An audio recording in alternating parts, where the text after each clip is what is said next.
The COYGIG Pod and OTB Sports in association with Cadbury. A player and a half deserves a glass and a half of support. Everyone ran their socks off tonight and they left everything out there. They're very proud of the team's performance. Let the shackles off Katie a bit so that she can go and play her game. We're going to go out there to beat them. We're going to try and beat them. Hello there and welcome to episode 14 of the COYGIG podcast, OTB's home of everything Women's Super League, Irish football and everything in between. I'm Kathleen McNamee and with me is Karen Duggan. Karen, how are you this fine day? Very well. The sun is starting to shine. We had some big games, not as goals coming from different areas than we would have expected to talk about this week. Exactly. And also it is the week of Valentine's love. So we're going to give a lot of love to all our Irish football. We're going to give a lot of love to the WSL. And if anyone is listening to this and not having the week that they planned, hopefully we can be like a little ray of sunshine in the whole thing. The COYGIG Pod and OTB Sports is in association with Cadbury FC, official snack partner to the Republic of Ireland women's national team. Coming up a little later, we'll finally get to that Women's National League preview that we were supposed to do with Ciara Grant, but then of course she went and moved to Rangers. Ruined it, but it's fine because we have a great guest this week, the one and only Kylie Murphy. And for the last time before the international break, which we will talk a bit more in depth about next week when there actually aren't any WSL games, we have Emma Carroll, who will have her team of the week. So Karen, you kind of alluded to this a little bit earlier about the week that was in the WSL. I suppose the best place to start is probably one of the most important games of the weekend, and that was Chelsea versus Arsenal, a sellout clash. I think talking to a few friends who work in journalism beforehand, it was the most amount of journalists I've seen going to a WSL game in general to cover it. And might not have been the goal fest that we've been hoping for, but it wasn't disappointing in terms of the excitement and general play.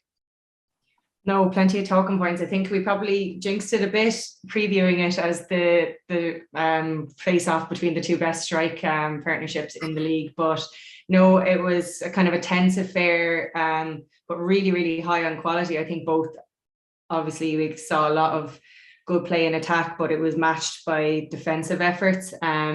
So I think both sides will be really pleased with how their defences managed it, because the game really ebbed and flowed. I thought that Arsenal started very brightly, but then in the second half, Chelsea completely put them on the back foot. And they stood up to it, to be fair, and they even pushed, they had 2 goal line clearances, I think, in like about the last minute, and then we had 2 penalty controversies. So it certainly gave the journalists plenty of column inches there. Yeah, I thought it was kind of remarkable. It's the first WSL goalless draw between these two teams since 2015, which just shows the epic battles that there have been over the years. As you said, few controversies, but I think even both managers said after the game, a draw probably was the fairest result. Neither of them pushed too far. It could have been the case where someone would have got a last minute goal with one of the goal line clearances, or that Leah Williamson handball that was not spotted could have turned into a penalty, and that would have seen Chelsea clear. And a 1-0 result for either team possibly would have been fair as well, but there's no way that this was the same sort of round beatings that we've seen between the two teams in the past, whether it was Arsenal at the start of the season or some of the scorelines that Chelsea have put past Arsenal in recent times. Yeah, and it's nearly unfortunate that we were kind of talking about refereeing instances, because there was such high quality in the game. But when you do have something that looks so blatant on a camera, like that Leah Williamson handball, hands were up. But it was really interesting. They had a discussion on it on Sky Sports, and the referee's position is straight on, and her body, Leah Williamson's body, did kind of cover it, and the assistant was on the far side of the pitch. So there was a referee on defending Rebecca Walsh's decision. But then they got into the conversation about VAR and stuff, but that's so far out. And it kind of goes back to what we were talking to Michelle O'Neill about. You needed to get the women full-time professionals before you even get to that step. So a lot of people are calling for that, but it would be harsh to kind of pin the game on that one point as well. Yeah, like you said, goal line clearances, a lot of good play. Feisty at times. I think Arsenal's foul count was higher than Chelsea's, kind of showed that Chelsea maybe did push it a little bit more. But I suppose on the balance of things, a draw is a fair result. I'm not sure who will really be happier coming out of it, possibly Chelsea with that game in hand. Possibly. I was going to say, if anyone, Chelsea are going to be happier just because they do have that match. They probably know what they have to do and have been in that position a bit more than Arsenal have in recent seasons. That's not to discount them. I mean, we've seen the results that there have been this year. Anything could really happen, and that's one of the great things. And on the other derby side, we also had the Manchester derby. Again, highest ever crowd for a derby between the two teams, and probably one of the closest ones we've seen. I think, again, it was unfortunate for United when they come up against these top teams and they hold out for so long and then they just get undone. And it probably shows how far that they have come in recent seasons, that is how matches are going for them now against big teams like City, Arsenal, Chelsea. But you'd have to feel that they're quite disappointed walking around, especially with the nature of the goal being an exact replica of the one that undid them the year before. Yeah, like honestly, we could have come on this podcast and just talked about the goal for the whole thing, because it was disgusting how good it was. Like, it was ridiculous to get with very little backlift, the trajectory she got on it, totally wrong foot and Earps in goal. So yeah, Weir was the difference, and that's just an example of someone coming off the bench and maybe they were disappointed to not start, but what an impact that is. And yeah, United will be disappointed because they were very resolute in defence up to that point. Man City dominated possession, they dominated the chances, and they're coming into such a run of form. And United are bridging that gap. Unfortunately, now if they look at the league table, they're going to really be feeling that heat from City. I think it's down to 2 points between them. And City just seem to be hitting form at the right time. Yeah, if we look at the league table, United are in 4th position on 25 points, and then City are in 5th position on 23. So really is close, and especially with Tottenham winning and the general race for 3rd place, it's disappointing for United that they couldn't get something a little bit more. I did love, not to go back to Caroline Weir's goal, but I did love when someone showed it to her after the game. I'm not sure if it was like the City club or if it was one of the journalists, and they showed it to her and she watched it back and she was like clearly surprised herself. I think maybe it was one of those things where she kicked it, scored, and just started celebrating, and she just was like, "Ooh, that was a little bit naughty, wasn't it?" And I just love that reaction. She clearly had no memory of the goal she had actually managed to score. It was an audacious effort, and it's rightly getting traction on social media. And the fact that she'd done it nearly a year to the day previous, United will be so sick that they didn't recognise that she has that in her locker. You could kind of maybe look at United's defence and say, could they have closed her down quicker? But I think it was just magic, and it needed something like that from City, because they banged on the door and United held up. But yeah, it was definitely City's day.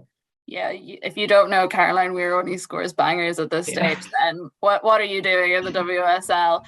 Tottenham had a win over Birmingham. Good for Tottenham, who have struggled a bit. Birmingham once more, they're now 7 points adrift at the bottom of the table, I think it is. It just kind of keeps getting worse and worse for them. Yeah, it does. Again, just kind of simple errors. I don't know, you look at the way they're playing, they play 5 at the back, but oftentimes you just don't see them being tight enough to players. And I don't know, it takes a lot of coaching for those kind of systems to work. And yeah, again, I think Spurs, even though they weren't in a great run of form, I think they could have won by more, and that'll be a great boost for them. Obviously, people were starting to talk about just Man United and Man City being in the run for that Champions League space, but it's great for them to still be in there. But it's looking very bad for Birmingham. There's a bit of daylight between them and Leicester. Leicester aren't even second from bottom now, so yeah, it's not looking great for our Birmingham girls, unfortunately. Yeah, massive win for Leicester. Did incredibly well. 3-0 over West Ham. It's definitely their biggest win, I think, but probably one of their best. Arguably, you could say Birmingham matches as well, just because of what they represented in terms of bottom of the table. But I think they're showing more and more that they deserve to be in the league and that they can really contribute to it. And especially if that having this first league under their belt, a bit more investment will come in and they'll be able to grow and grow. They've been kind of one of the best surprises for me of the season. Yeah, I think you're right. I think those bottom games were so important because of just that battle that was commencing. They were a bit tentative, but some of the Leicester performances have been really good. And a lot of teams have struggled against West Ham, and to put 3 past them is no mean feat. And what I was really impressed with was the numbers that they got for it. They're not playing like a team who are in a relegation battle. They wanted to keep pushing on. And yes, they caught West Ham on the hop with a quick break, but it really settled them for the game. And I thought that they were very, very bright and very positive in how they went about the game. Definitely. And I think it shows a lot with how they've changed since Jonathan Morgan left, what Lydia Bedford's done coming in. I think she's really allowed the team to capitalise on their counter-attacking, something that they've had quite a lot of good success from in the past, because they're not the sort of team that are going to consistently be playing up the top part of the pitch and consistently, banging down on doors. They're looking for those little moments, they're looking for those little breaks, and anything they do that can improve on that is, it's only going to be better for them. A big win for Brighton as well over Reading, who had been on such a run of form in general. And Brighton I think they hadn't won a game since the start of the season. They had lost 11 consecutive games in all competitions. It's been a really tough time for a very good squad, and a massive win against a team who are really on an upward track in terms of form. Yeah, and I think they just got back to doing the basics right. They were very, very dangerous from set pieces. We might talk about it, possible Sheffield team of the week for Megan Connolly. I thought her deliveries were exceptional. A blip in form by Reading, but I guess that was bound to come. I saw some table on Twitter again where it showed that they were top of the form table, and whereas Arsenal, who are top of the table, were very much like 10thers. They're very low on it. So it's so unpredictable this season, this WSL season. I don't think Reading will be overly panicked by this. I think they were punching a little bit above their weight for a long time, and Brighton were well below what they can deliver, and the roles just reversed. But I don't think either team will. I think Brighton will use this as a stepping stone to get back to what they can be, but I don't think Reading will be, despite how comprehensive it is, I don't think they'll let it dictate how the rest of their season goes. No, definitely. And then finally, 2-0 loss against Aston Villa for still managerless Everton. I think they're down to 11th now. Against a team like Aston Villa, you thought maybe it's somewhere they could scrape a draw or even a win. I think they've only had 3 wins since the start of October. So, not an impossible game to go to, but yet they still slipped to that 2-0 loss. Yeah, and again, they started the match brightly. It seems to be kind of a theme the last few weeks. They started very brightly, but when they concede, they go back into their boots, and obviously not having a manager, that just seems like a confidence thing, because you do see in spells that they're dangerous. But West Ham were good as well. I think they hit on the break when they needed to, and they controlled the game when they needed to. Everton still came back, but yeah, it's so weird to see Everton down where they are when we built them up so much at the start of the season. They have such talent that they signed, it just hasn't clicked, and someone needs to get what Leicester have into them and just kind of inject that confidence and nearly resilience in how to manage games a little bit better. Yeah, I think it's an interesting comparison when you look at this being Leicester's first season in the WSL, Everton being such stalwarts, and you look at the Everton teams of past who were alongside Arsenal, they were leaders in getting the women's game to the place it is in England. And now that's just not who they have been, especially this season. And you would hope that somewhere along the line, it's probably the same for the men's team. They haven't done particularly well this season either. So it could just be something that's going on in general in the club. But you would hope that, considering that history, and say if Birmingham do go down, it's not a case of next season them suffering a similar fate with, talking about Liverpool probably will come up, so that'll make for some interesting matches in terms of that rivalry, but you would hope that they can at least pull it around to the point where they are doing a lot better than they are right now. If you have any opinions, suggestions or thoughts on how the season is going, do you think Everton, if it wasn't for Birmingham, would be in trouble of relegation? Or if they extend the relegation, that could also be a thing where teams like Everton will suffer anymore? Please get them into us on Twitter at Off The Ball using the hashtag OTB COYGIG. It feels like we've only just properly got our team of the week back between international breaks and COVID enforced breaks for teams, but this is going to be our last one for a little while, with the Planetary Cup coming up and Ireland competing in that over the international break. But we still have this week's one. We can enjoy it for everything that it is. Emma, how did you get on with putting together it this week? I'll be honest, it was a little bit difficult. I don't think my Wi-Fi could handle the simultaneous kickoffs, because the FA player just kept crashing on me. So you'll probably see that it is slightly skewed to the televised fixtures, and a lot of Everton Aston Villa, which I seen about an hour of before the others started kicking off, and I caught the highlights. So yeah, there's a bit of that going on this week. I won't lie. It's okay. I mean, that's what Karen and I are here for, to pick all the holes and give you absolutely no sort of space through the fact that the games are impossible to watch when they kick off at the same time. I don't even know if it's your Wi-Fi or just the FA player in general. Whenever there's multiple kickoffs, it's a good resource, but not always the most effective one in the world. But who has made your team of the week? I've went with Ellie Roebuck in goal, Battier, and I went straight in with her. Diane Caldwell gets the nod in there. Leah Williamson, just about saved by the penalty not being given, got in there. Lucy Bronze, I thought her and Jess Park on the left just were brilliant link up play. So the both of those are in the team. Midfield, I went from Lehman, Little, and Jill Scott, and then up front, Green, Miedema, and Jess Park, as I said. I want to go first to Karen because I feel like you said Williamson and Karen went,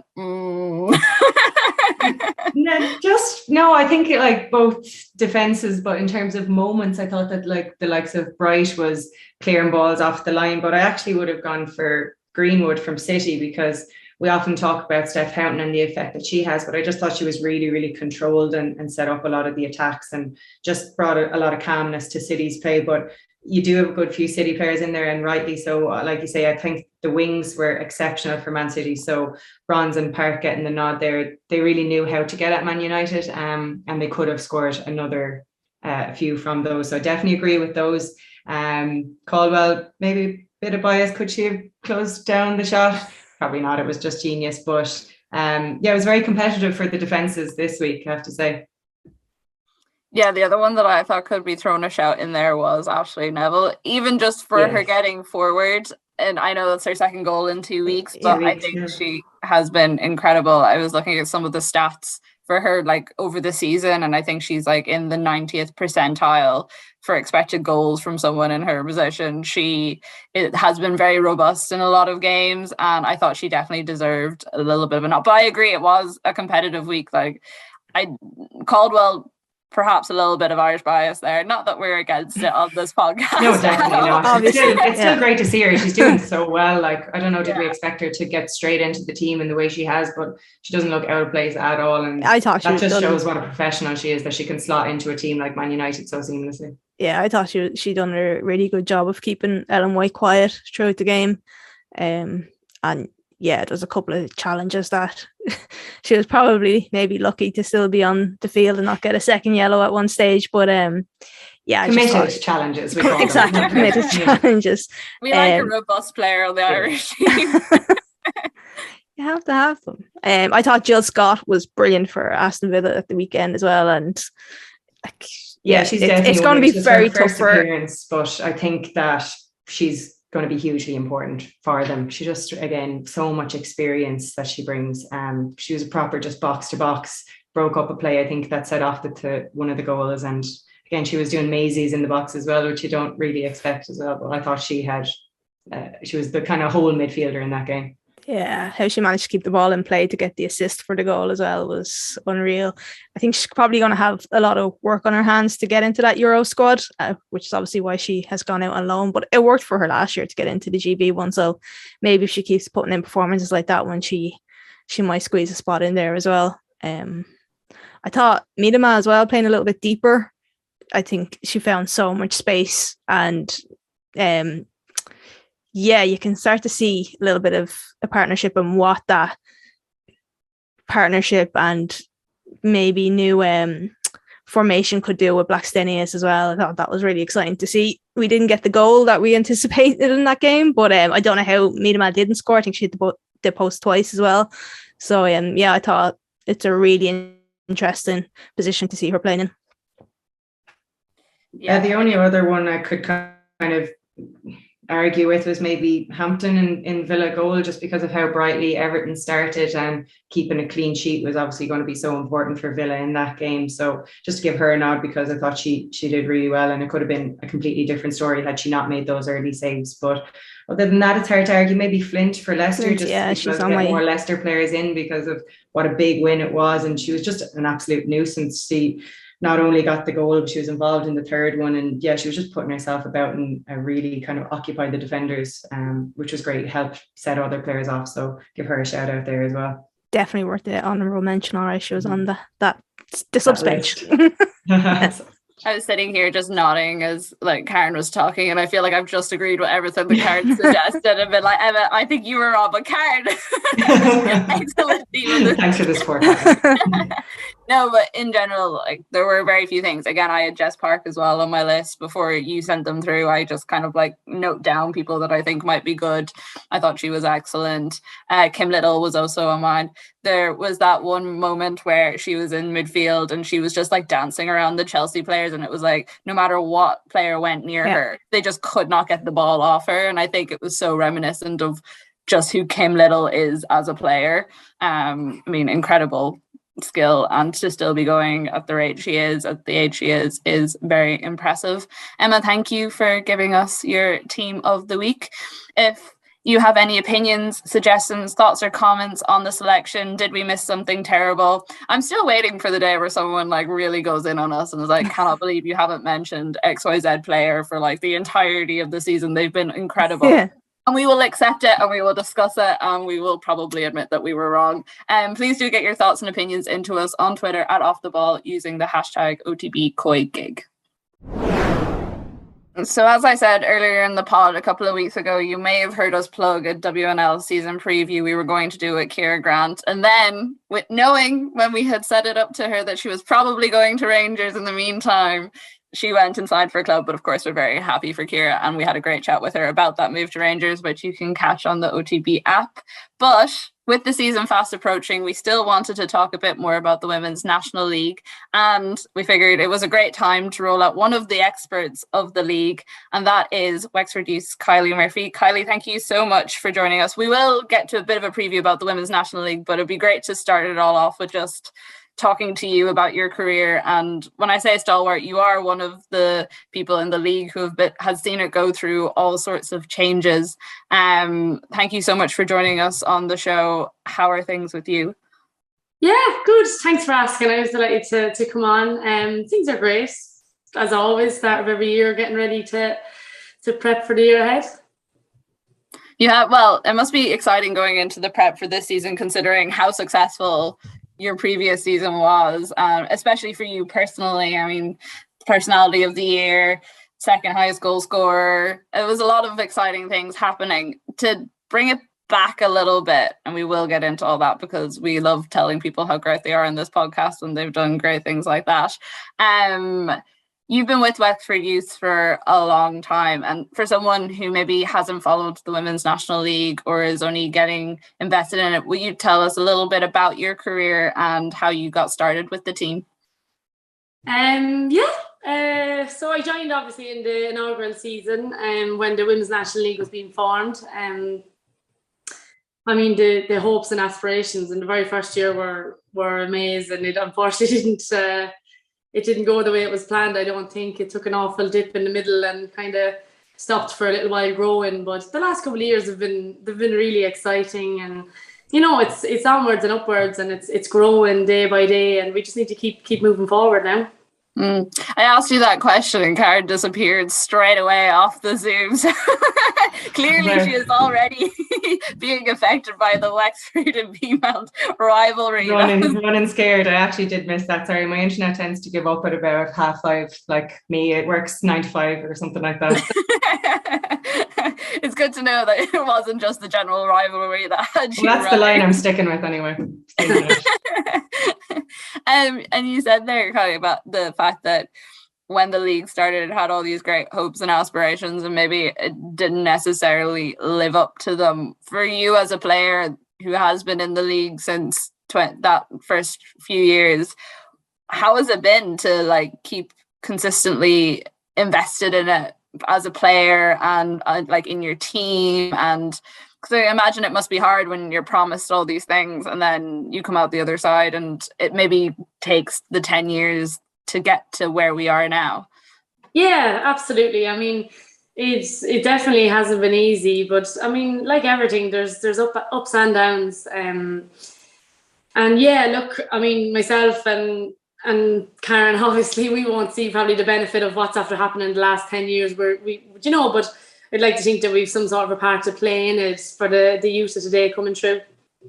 What I would say for yourself with Wexford, So you came into the league and I think you maybe came fourth in the first season, but not really competing. But year on year, you improved and you upped your standards. So at least the clubs were doing that, even if maybe the league itself wasn't keeping up. And you can see that now that the clubs are at a higher level, and the league will hopefully start to keep up with that. Obviously, we're getting more investment and more interest from the TG Cahir deal and stuff. But for a long time, it was the clubs. And I think Wexford kind of have been a club that would say have really, really improved as the years gone on, both in terms of developing players and recruiting players and just keeping to a certain standard. Like even the couple of years you didn't win anything, in recent times you're thereabouts. What is it kind of down in Wexford that you've done, would you say, that has been different to what other teams have? I mean, I'm not sure what other teams are doing or other clubs are doing, but I suppose with us it's just, you know, every year when we get to the start of the year, we set a goal or we set barriers or whatever it is, and we just, it's so important that we have to keep moving through them and keep gaining and reaching and getting better. And in the last couple of years, like we've grown and we've done really well, but like there's no hiding the fact that it was a really big struggle for a very long time. Even I suppose just to try get a women's committee formed, you know. But in the last couple of years, there's some exceptionally brilliant people have come in and given so much time and energy to the club and to us, and like I feel like we've really made a huge push in the last couple of years as a club. So structure wise and things like that, we never had any underage teams coming through. You know, you see the likes of Peamount and the likes of Shells, they've all underage players coming through. They're associated with the club, they're signed to the club, they've played underage, kind of just trying to pull and poke players out of anywhere, you know.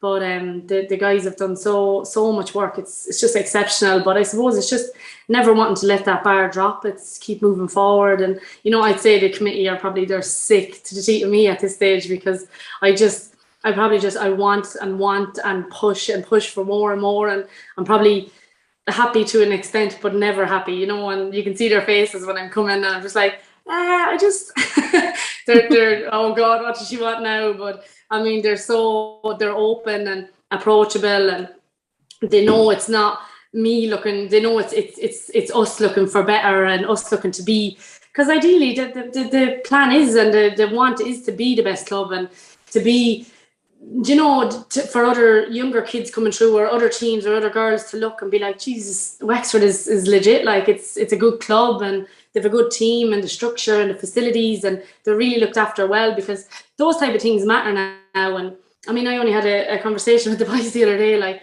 it's literally like trying to sign players is literally like trying to pull teeth these days.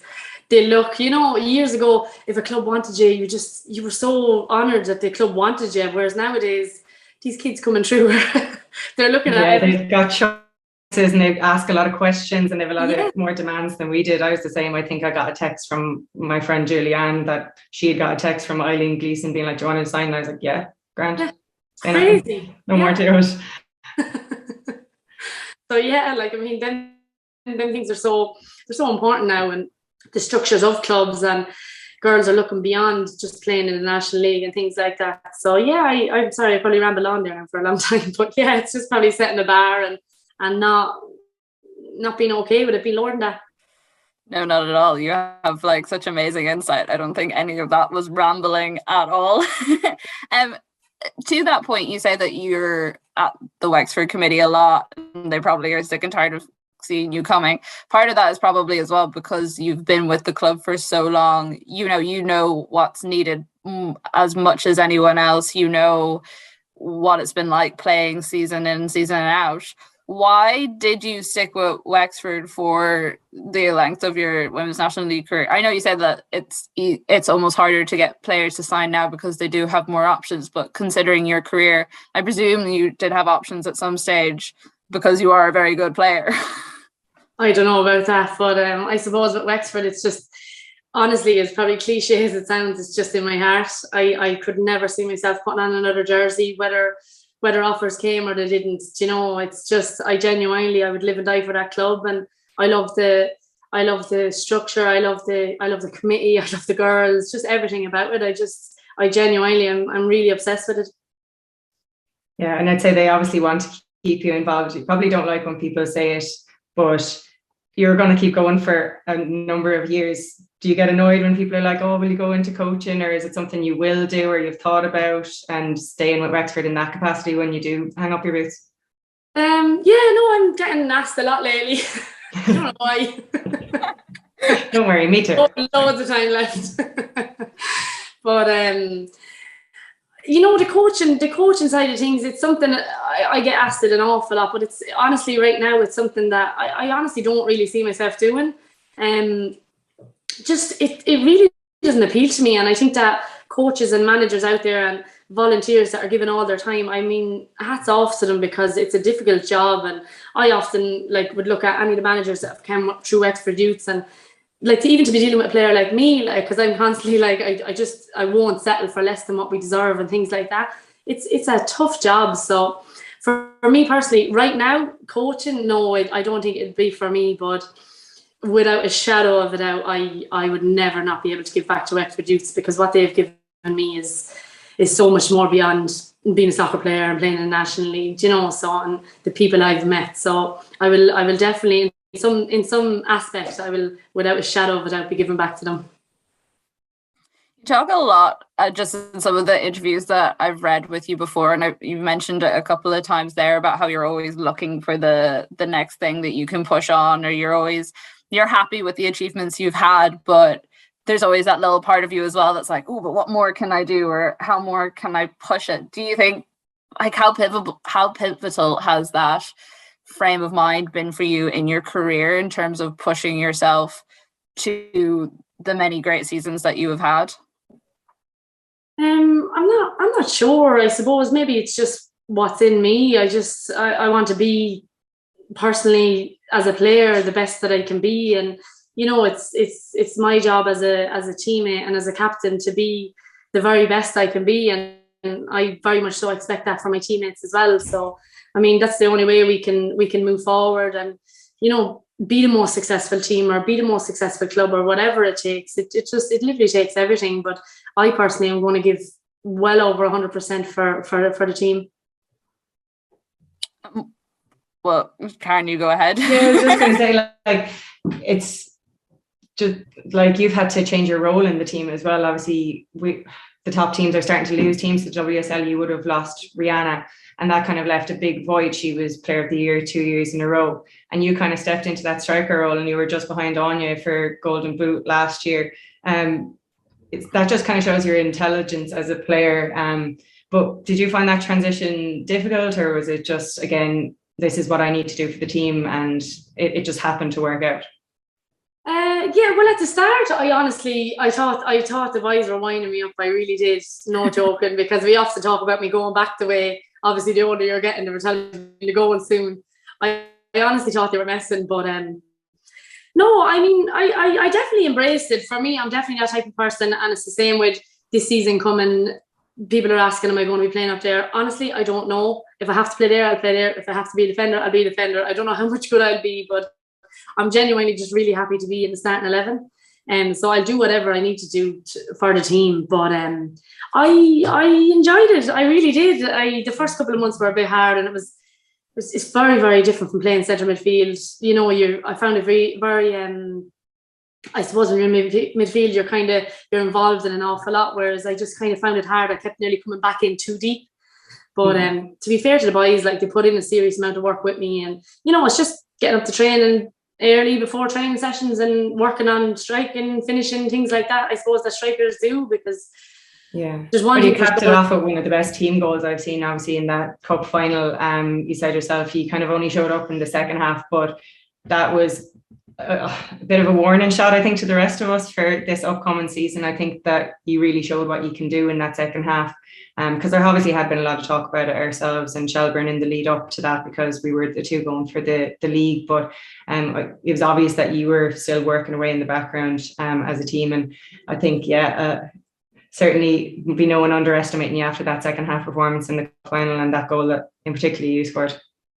Yeah, no, it was a really good team goal. And you know, it's so important to try and be doing that throughout the year. You know yourself, Karen, there's so much training, so much work goes into it. So when something from the training ground comes out, and especially on a day like that, like it was incredible. But yeah, I honestly, to be completely honest about it, I really don't think that we get enough credit in the league. You know, an awful lot of talk is about Shells and Peamount, and rightly so, because they're two phenomenal teams. But we're there as well, like, you know. So I suppose that's a little bit of an issue with us, that we're always just fighting, and it's the same goes to the last day of the season. You know, we had a bit of a laugh up at the National League launch with the girls, you know, about obviously fucking Galway scoring, and we didn't know what was going on in the crowds. And I had a bit of crack with Parlo. She was saying about, will you just stop for us and for Wexford, like it wasn't about whether Shells or Peamount won the league, it was about how high we could finish, you know. So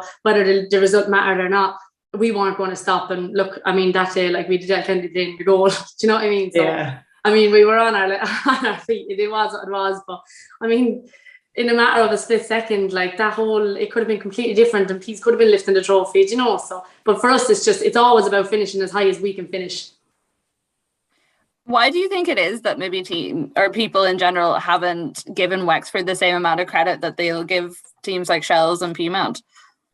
Honestly, I really don't know. I do be flabbergasted at a lot of the times, but I mean, you know, we've been there battling, and it took us maybe 3 years to win our first trophy, and ever then we've been, like, literally, you know, we've won trebles, we've been in so many cups, you know, 4 National League titles. We've done relatively well for a team that was put into it in the first year.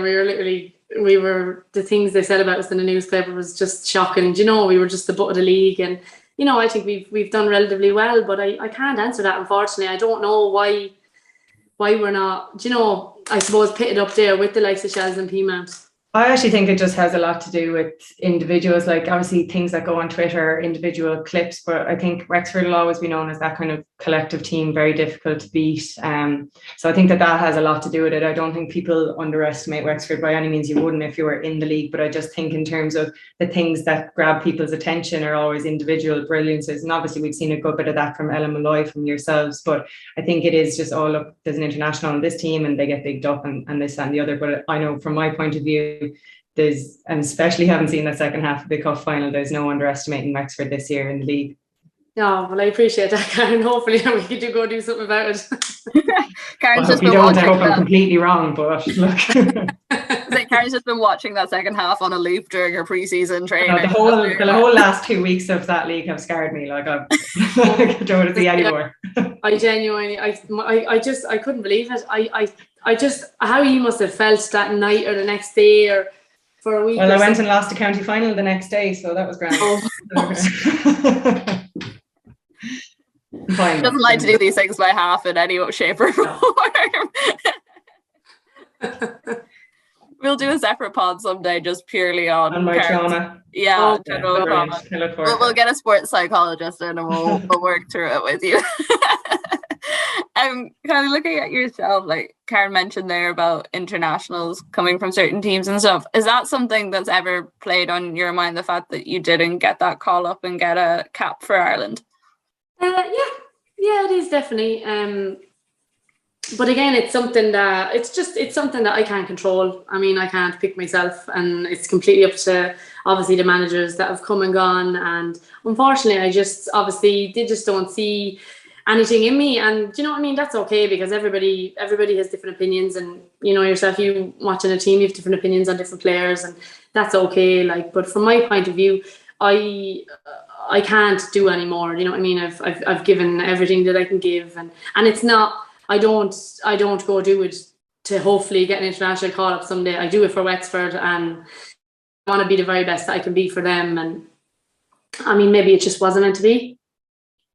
I think it's just unfortunate as well in terms of timing. So you were probably hitting your peak when Colin Bell was in there, and he was very much focused on under 17s and blooding new people like that and telling everyone to go professional. Whereas I suppose at your stage of your career, you were probably not going to uproot your whole life to go professional to prove a point and maybe get a cap. And obviously a lot of under 17s were brought in at that time. So I think that was probably unfortunate as well. Like people don't realise that some of it is down to luck.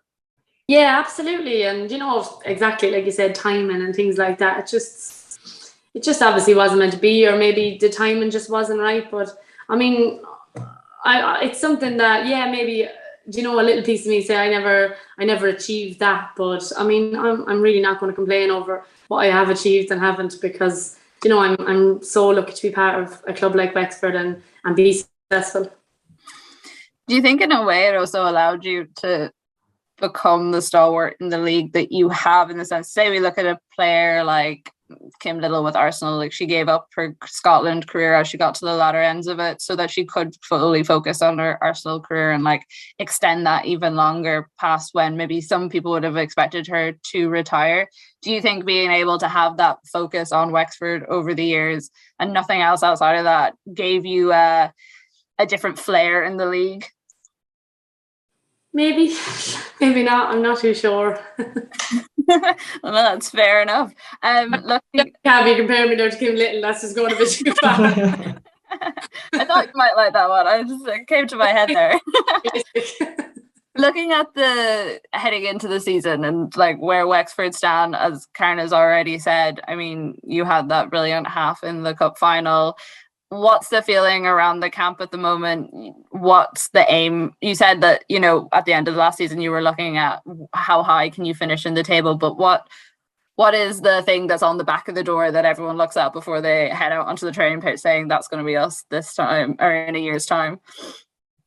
Well, it's the National League. That's the big one. That's what everybody aims for. It's the one that gives you Champions League soccer. So, I mean, that's where we want to be at. I suppose getting a lot closer to the likes of Shells and Peas. And I think there's going to be, I think Galway are going to make huge strides this year as well. Yeah, I think they're definitely going to break that bridge of the kind of tree that are kind of pulling away. Yeah, I think we've been expecting that for a while and it just hasn't happened. But based on kind of players that they've signed and youth coming through, they're definitely ones not to be scoffed at. I think we'll obviously be very wary of them having been signed by them at the end of the season, but they're definitely going to be talked about too. Yeah. Yeah, absolutely. So, I mean, there's just so much soccer to be played. It's crazy. So, but yeah, look, it's literally the start of every year to pick up as much silverware as we can. And do you think that the team, I know this is something that you've talked about recently, is the fact that, a lot of different women's national teams are losing players to maybe going professional or going to different leagues. How has that left you feel like, Karen, something you've mentioned a couple of times in podcasts as well, like the fact that Peas are losing players to various different places? How are you feeling in terms of just how the team is set up going into the season? Yeah, we're okay, I think. The likes of, I know you lost some incredible players this year, Karen. It was like us losing Rihanna was absolutely massive. It nearly took us 2 seasons to get back to where we wanted to be. And that's losing one player. Whereas the likes of Shells and Peanut are losing the amount of players Shelburne have lost in the last probably 2 months. I'm obviously delighted, but you know what I mean? It's hard for a team to, I suppose, keep pushing, and they're going to play Champions League this year, so it's it's quite hard. I mean, I'm after losing my train of thought there now. Yeah, but I agree. I think it's like people don't really recognize that it's always going to go in cycles. You're not going to have one team dominating, because you are producing these players and they're obviously looking to make that next step. So it's never going to be 5 years in a row, maybe like it was in Scotland, one team winning. I think you're always going to see that kind of ebb and flow. We've seen that when Peamount, Raheny, Wexford, Shells, back to Wexford to Peamount. And so that's why it is a bit unpredictable, and it's very hard for us to kind of sit here and say, yeah, it'll be the same as last year, it'll be the top 3, because there has been a lot of attrition and things like that amongst us all. I think for Wexford, ye have very good young kind of crop of players coming through, so I think you'll be very, very strong this year. But then in 2 years' time, when they're finished, they're leaving, certain things like that, you can't really tell where they're going to be. So I suppose it's just about making the most of what you have and kind of planning for the future as well. Keep bringing up the youth. Yeah, absolutely. Exactly, Karen. That's exactly what it is. Like you said, we're going to feel the pinch when those girls do their leaving, and we are going to lose them, unfortunately, because they're incredible players, and they deserve to be playing full time. They should be. They should be reaching the highest of heights that they can get to. So, I mean, thankfully it's not right now, which is I'm very thankful for that. But yeah, it's inevitably going to come around. But like you said, just keep filtering through now. And for us, I mean, the academy's starting and the 17s and 19s are getting a bit stronger and things like that. So it's just going to keep happening. I always enjoy asking players from teams this question, because I think you get such a different insight into a team because you're watching everyone train every single week. You know, you're doing your bonding, whatever it is, you know what people have put in. But who on the Wexford team should people listening to this podcast be looking out for this season? Who is someone that you think, well, it could be one of the younger players, it could be one of the older ones that is maybe showing something exciting, but who should people be looking out for at Wexford this season? You can say yourself as well if you want. I think I can answer this, having just lost Becky Watkins to Wexford. I think you should definitely be looking out for that name from my point of view. And defenders obviously don't get a lot of praise, but Lauren Dwyer I think has been one of the best in the league. So maybe the two I'd be picking for ye. You probably have another few, obviously better insight, but from an external perspective, I think they're two fantastic talents. Yeah, I think so. Absolutely. And I mean, there's so many good young players there now. Obviously, you've obviously probably seen the best of Becky, Karen, but she's only been in a couple of sessions now at the moment, and she's gone away to camp now. But I'm really excited about Becky. I'm really excited about her getting game time and seeing what she's like and what she's made of. But I have seen her in 1 or 2 sessions, and I've been very, very impressed. And then, like, obviously you have the likes of Lauren, she's just incredible. And then, like, I think with Della Doherty, after getting a full season under her belt, she's gonna come too as well. And the likes of Ellen and Avian in there, like, they're just incredible. Like, I mean, you'd be in bits trying to train with them. I just can't even. It's incredible. Like, they don't realize how good they are, but it's really exciting. There's so many. I can't just pick 1 or 2. There's so many that I'm really looking forward to seeing this year. And what else do you think people can expect from the league this season? I mean, we've talked about the fact that there's Shells, Peamount, Wexford, Galway are going to do a good season. You also have Sligo Rovers coming in, a new team. What are going to be the big talking points, do you think, of this season? I think definitely the Galway bridging that gap. I do think they're going to be very good. Like, they're extremely hard to beat anyway, but I think, you know, they've added an extra bit of flair there after signing Jenna Slattery as well. She's very, very skillful. She's powerful on the ball as well, so she'll definitely add massively to them.